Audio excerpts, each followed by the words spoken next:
কোন দেশে সবচেয়ে বেশি আমিষ খাওয়া হয় বলতে পারেন সেই দেশটার নাম কি?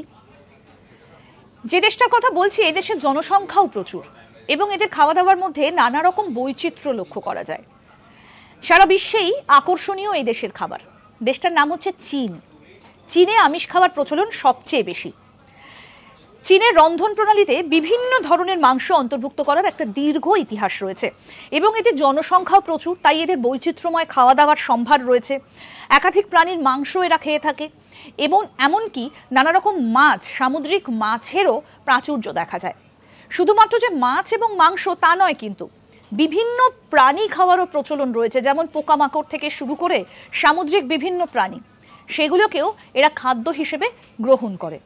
এবং এই চীনে নানা রকম বৈচিত্র্যময় খাবারের সম্ভার রয়েছে এবং এটা দীর্ঘ ইতিহাস কাটলেই দেখা যায় যে নানা রকম বৈচিত্র্য, নানা রকম খাবার, নানা রকম স্বাদ চীন দেশেই সব থেকে বেশি।